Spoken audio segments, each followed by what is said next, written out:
नमस्ते दोस्तों, आपका स्वागत है हमारे चैनल पर, जहां हम जीवन को बेहतर बनाने के लिए प्रेरणा और ज्ञान साझा करते हैं। आज हम बात करने वाले हैं एक ऐसी किताब के बारे में जिसने दुनिया भर में लाखों लोगों की जिंदगी बदल दी है। ये किताब है the 7 habits of highly effective people, यानी अत्यधिक प्रभावशाली लोगों की 7 आदतें। लिखी है स्टीवन कवी ने। अगर आप भी अपनी जिंदगी में बदलाव चाहते हैं, अपने रिश्तों को मजबूत करना चाहते हैं या फिर सफलता की ओर कदम बढ़ाना चाहते हैं, तो ये वीडियो आपके लिए है। तो चलिए शुरू करते हैं। दोस्तों, ये किताब कोई जादू की छड़ी नहीं है जो रातों रात आपकी जिंदगी बदल देगी।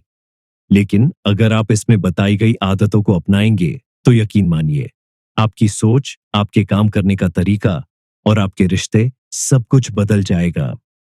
स्टीफन कहते हैं कि सफलता सिर्फ तकनीक या ट्रिक्स से नहीं मिलती, बल्कि ये हमारे चरित्र और आदतों पर निर्भर करती है। और यही इस किताब का मूल मंत्र है। तो चलिए एक एक करके इन 7 आदतों को समझते हैं।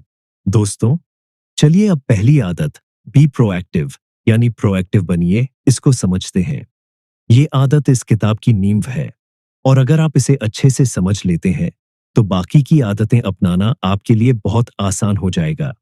स्टीवन कहते हैं कि हर इंसान के पास चुनने की ताकत होती है, यानी कोई भी परिस्थिति हो, हम ये तय कर सकते हैं कि हम उस परिस्थिति में कैसे रिएक्ट करें। लेकिन ज्यादातर लोग इस ताकत को भूल जाते हैं और हर चीज के लिए दूसरों को या हालात को दोष देने लगते हैं। एक उदाहरण लेते हैं। मान लीजिए आपके साथ ऑफिस में कुछ गलत हो जाता है और आपका बॉस आपको डांट देता है। अब आपके पास 2 विकल्प हैं। पहला, गुस्से में रिएक्ट करे, बॉस को वापस डांटे या फिर दोस्तों के साथ बैठकर उनकी बुराई करे।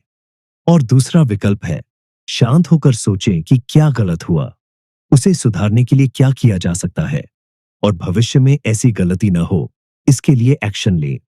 प्रोएक्टिव लोग दूसरा विकल्प चुनते हैं। वो ये मानते हैं कि हर स्थिति में उनके पास प्रतिक्रिया चुनने की आजादी है, और यह आजादी उन्हें सफल बनाती है।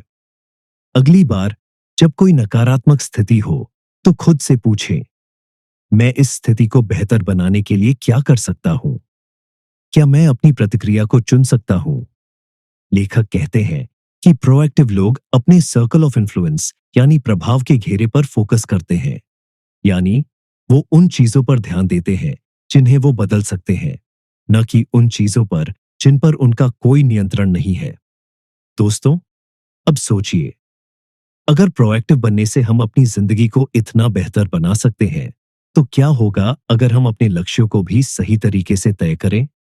यानी अगर हम अंत को ध्यान में रखकर शुरुआत करें, क्या ये हमें और भी ज्यादा सफल बना सकता है? तो चलिए अब हम दूसरी आदत, begin with the and in mind, को समझते हैं। ये आदत आपको ये सिखाएगी कि कैसे आप अपनी जिंदगी का एक स्पष्ट विजन बना सकते हैं।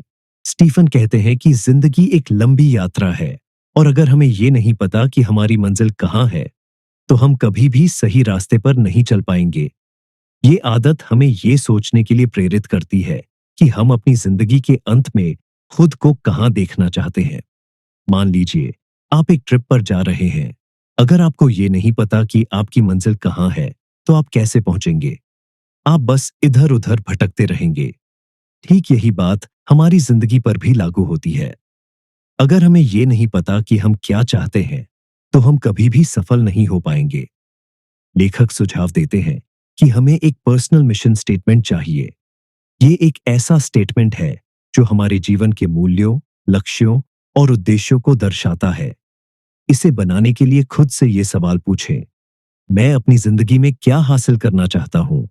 मैं अपने परिवार, दोस्तों और समाज के लिए क्या योगदान देना चाहता हूं? मेरे लिए सबसे जरूरी चीजें क्या हैं? लेखक कहते हैं कि जब हम अपने लक्ष्यों को स्पष्ट रूप से परिभाषित करते हैं, तो हमारा दिमाग उन्हें हासिल करने के लिए स्वतः ही काम करने लगता है। ये हमें फोकस्ड और प्रेरित रखता है। एक उदाहरण लेते हैं। अगर आपका लक्ष्य है कि आप 5 साल बाद एक सफल बिजनेस ओनर बने, तो आप आज से ही उस दिशा में कदम बढ़ाना शुरू कर देंगे। आप कोर्सेज करेंगे, नेटवर्क बनाएंगे और अपने स्किल्स को इंप्रूव करेंगे। दोस्तों, अब सोचिए, अगर हम अपने लक्ष्यों को स्पष्ट रूप से तय कर लें, तो क्या होगा अगर हम उन लक्ष्यों को प्राथमिकता के आधार पर व्यवस्थित करें? यानी अगर हम पहली चीजों को पहले रखें, क्या ये हमें और भी ज्यादा प्रभावशाली बना सकता है? तो चलिए, अगले भाग में हम तीसरी आदत, पुट फर्स्ट थिंग्स फर्स्ट को समझते हैं। ये आदत आपको ये सिखाएगी कि कैसे आप अपने समय और ऊर्जा को सही जगह पर लगा सकते हैं। स्टीवन कहते हैं कि सफल लोग वो होते हैं जो अपने जरूरी कामों को गैर जरूरी कामों से अलग करना जानते हैं। यानी वो उन चीजों पर फोकस करते हैं जो उनके लिए सबसे महत्वपूर्ण है, न कि उन चीजों पर जो सिर्फ तात्कालिक रूप से आकर्षक लगती हैं। मान लीजिए आपके पास आज बहुत सारे काम हैं, ऑफिस का प्रोजेक्ट, फैमिली के साथ समय बिताना और दोस्तों के साथ पार्टी करना। अब अगर आप सिर्फ पार्टी करने पर फोकस करेंगे, तो हो सकता है कि आपका प्रोजेक्ट और फैमिली टाइम दोनों प्रभावित हो जाए। लेकिन अगर आप पहले अपने प्रोजेक्ट को पूरा करें, फिर फैमिली के साथ समय बिताएं और उसके बाद पार्टी करें, तो आप सभी चीजों को बैलेंस कर पाएंगे। लेखक एक टाइम मैनेजमेंट मैट्रिक्स का सुझाव देते हैं, जिसमें हम अपने कामों को 4 कैटेगरी में बांट सकते हैं। पहला है जरूरी और महत्वपूर्ण, जैसे कि डेडलाइन वाले काम। दूसरा है जरूरी लेकिन महत्वपूर्ण नहीं, जैसे कि रिश्तों को समय देना। तीसरा है महत्वपूर्ण नहीं लेकिन जरूरी, जैसे कि कुछ फोन कॉल या ईमेल। और चौथा, न तो जरूरी और न ही महत्वपूर्ण, जैसे कि सोशल मीडिया स्क्रॉल करना। हमें अपना ज्यादातर समय दूसरी कैटेगरी में लगाना चाहिए, क्योंकि यही वो काम है जो हमारी जिंदगी को लंबे समय में बेहतर बनाते हैं। लेखक कहते हैं कि ज्यादातर लोग पहली कैटेगरी में फंसे रहते हैं, क्योंकि वो हमेशा आग की लपटों को बुझाने में व्यस्त रहते हैं। लेकिन अगर हम दूसरी कैटेगरी पर फोकस करें, तो हम उन आग की लपटों को पहले ही रोक सकते हैं। एक उदाहरण लेते हैं। अगर आप रोजाना एक्सरसाइज करते हैं और हेल्दी खाना खाते हैं, तो आप बीमार होने की संभावना को कम कर देते हैं। यानी आप दूसरी कैटेगरी पर काम करके पहली कैटेगरी की समस्याओं से बच जाते हैं। दोस्तों, अब सोचिए, अगर हम अपने समय को सही तरीके से मैनेज कर लें, तो क्या होगा अगर हम दूसरों के साथ भी ऐसा ही बैलेंस बना सके? यानी अगर हम विन विन सोचें, क्या ये हमारे रिश्तों को और भी ज्यादा मजबूत बना सकता है? तो चलिए, अब हम चौथी आदत, थिंक विन विन को समझते हैं। ये आदत आपको ये सिखाएगी कि कैसे आप दूसरों के साथ ऐसे समाधान ढूंढ सकते हैं जिससे सभी को फायदा हो। स्टीवन कहते हैं कि जिंदगी एक प्रतियोगिता नहीं है, बल्कि ये एक सहयोग है। यानी हमें हमेशा ऐसे तरीके ढूंढने चाहिए जिससे हम और दूसरे दोनों ही जीत सके। मान लीजिए आप और आपका दोस्त एक ही नौकरी के लिए अप्लाई कर रहे हैं। अब अगर आप सिर्फ अपने बारे में सोचेंगे और दोस्त को नीचा दिखाने की कोशिश करेंगे, तो हो सकता है कि आपकी दोस्ती खराब हो जाए। लेकिन अगर आप दोनों मिलकर तैयारी करें, एक दूसरे की मदद करें, तो हो सकता है कि दोनों को ही नौकरी मिल जाए। यानी दोनों को फायदा हो।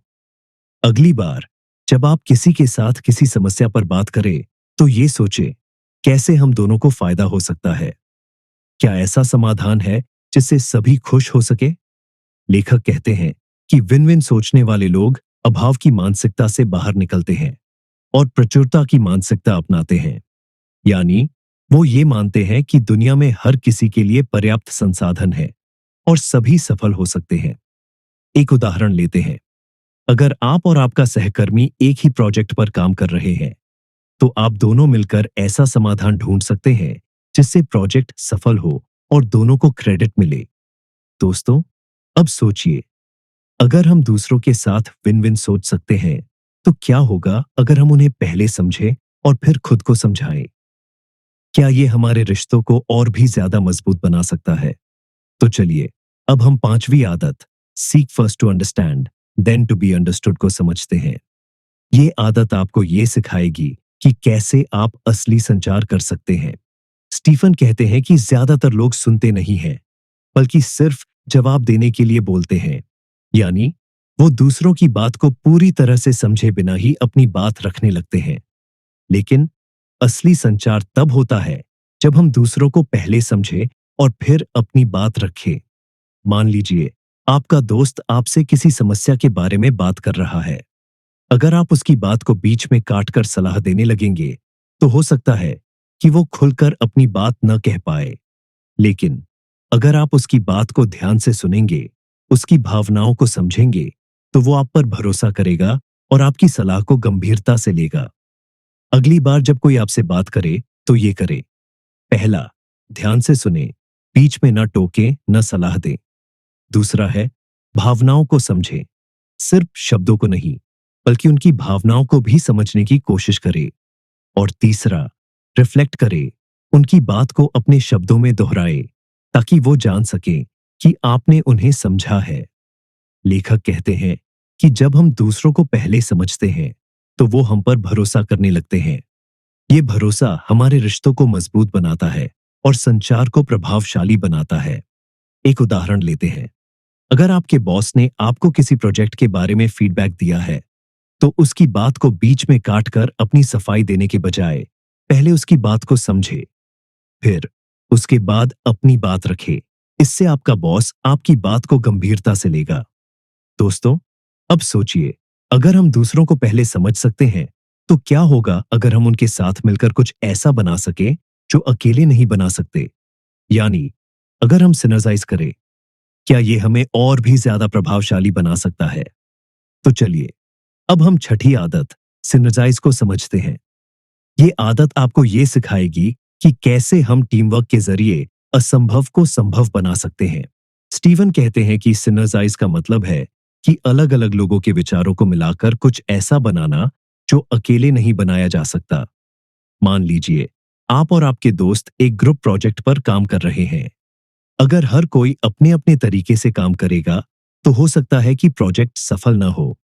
लेकिन अगर आप सभी मिलकर काम करें, एक दूसरे के विचारों को सुने और उन्हें मिलाकर एक बेहतर समाधान ढूंढे, तो प्रोजेक्ट न सिर्फ सफल होगा, बल्कि उससे कहीं ज्यादा बेहतर रिजल्ट मिलेगा। अगली बार जब आप किसी टीम के साथ काम करें, तो ये करें। पहला, खुले दिमाग से सुने, दूसरों के विचारों को समझे, भले ही वो आपसे अलग हों। दूसरा, विचारों को मिलाए, अलग अलग विचारों को जोड़कर एक नया और बेहतर समाधान ढूंढे। और तीसरा, टीम वर्क को महत्व दे, ये समझे कि टीम के साथ काम करने से हम अकेले से कहीं ज्यादा हासिल कर सकते हैं। लेखक कहते हैं कि सिनर्जाइज करने वाले लोग अंतरों को महत्व देते हैं। यानी, वो ये मानते हैं कि हर व्यक्ति के पास एक अलग दृष्टिकोण होता है और उन अंतरों को मिलाकर ही हम कुछ बेहतर बना सकते हैं। एक उदाहरण लेते हैं। अगर आप एक बिजनेस टीम के साथ काम कर रहे हैं, तो हर सदस्य के विचारों को सुनकर और उन्हें मिलाकर आप एक ऐसा प्रोडक्ट बना सकते हैं जो मार्केट में सफल होगा। दोस्तों, अब सोचिए, अगर हम टीम वर्क के जरिए इतना कुछ हासिल कर सकते हैं, तो क्या होगा अगर हम खुद को भी लगातार बेहतर बनाएं? यानी, अगर हम आरा को तेज करें, तो क्या ये हमें और भी ज्यादा प्रभावशाली बना सकता है? तो चलिए, अब हम सातवीं आदत, शार्पन द सॉ को समझते हैं। ये आदत आपको ये सिखाएगी कि कैसे हम खुद को लगातार बेहतर बना सकते हैं। स्टीफन कहते हैं कि अगर एक लकड़हारा लगातार पेड़ काट रहा है, लेकिन अपने आरे को तेज नहीं कर रहा है, तो वो धीरे धीरे कम प्रभावशाली हो जाएगा। ठीक यही बात हमारी जिंदगी पर भी लागू होती है। अगर हम खुद को लगातार बेहतर नहीं बनाएंगे, तो हम भी धीरे धीरे कम प्रभावशाली हो जाएंगे। मान लीजिए, आप एक सफल प्रोफेशनल हैं, लेकिन आप अपनी हेल्थ, नॉलेज और रिश्तों पर ध्यान नहीं दे रहे हैं। ऐसे में हो सकता है कि आपकी परफॉर्मेंस धीरे धीरे कम होने लगे। लेकिन अगर आप रोजाना एक्सरसाइज करें, नई स्किल्स सीखें और अपने रिश्तों को मजबूत बनाएं, तो आप लगातार बेहतर होते जाएंगे। लेखक कहते हैं कि हमें अपने जीवन के 4 आयामों पर ध्यान देना चाहिए। पहला, शारीरिक, एक्सरसाइज करें, हेल्दी खाएं और पर्याप्त नींद लें। दूसरा, मानसिक, किताबें पढ़ें, नई स्किल्स सीखें और अपने दिमाग को चुनौती दें। तीसरा, भावनात्मक, रिश्तों को मजबूत बनाए, दूसरों की मदद करे और खुश रहे। और चौथा, आध्यात्मिक, ध्यान करे, प्रार्थना करे और अपने जीवन के उद्देश्य को समझे। लेखक कहते हैं कि जब हम इन 4 आयामों पर ध्यान देते हैं, तो हम न सिर्फ अपनी परफॉर्मेंस को बेहतर बनाते हैं, बल्कि अपनी जिंदगी को भी संतुलित और खुशहाल बनाते हैं। एक उदाहरण लेते हैं। अगर आप रोजाना 30 मिनट एक्सरसाइज करते हैं, तो आप न सिर्फ फिट रहेंगे, बल्कि आपकी एनर्जी और फोकस भी बढ़ेगा। इसी तरह, अगर आप रोजाना कुछ नया सीखते हैं, तो आप अपने करियर में आगे बढ़ सकते हैं। दोस्तों, अब सोचिए, अगर हम खुद को लगातार बेहतर बना सकते हैं, तो क्या होगा अगर हम इन सभी आदतों को एक साथ अपनाएं? यानी, अगर हम प्रोएक्टिव बने, अंत को ध्यान में रखकर शुरुआत करें, पहली चीजों को पहले रखें, विन विन सोचे, पहले समझे, फिर समझाएं, सिनर्जाइज करें और आरा को तेज करें। क्या ये हमें एक पूर्ण और सफल इंसान बना सकता है? दोस्तों, ये थी स्टीवन कवे की 7 आदतें जो आपकी जिंदगी को बदल सकती हैं। याद रखिए, आदतें एक दिन में नहीं बनती, लेकिन छोटे-छोटे कदमों से आप एक बेहतर इंसान बन सकते हैं। तो क्या आप तैयार हैं इन आदतों को अपनाने के लिए? नीचे कमेंट में बताएं कि आपको कौन सी आदत सबसे ज्यादा पसंद आई। और अगर ये वीडियो आपको पसंद आया हो, तो इसे लाइक और शेयर जरूर करें। हमारे चैनल को सब्सक्राइब करें और बेल आइकन दबाएं, ताकि आप ऐसे ही प्रेरणादायक वीडियो से जुड़े रहें। धन्यवाद और याद रखिए, आपकी सफलता की यात्रा अभी शुरू हुई है। जुड़े रहिए, बढ़ते रहिए।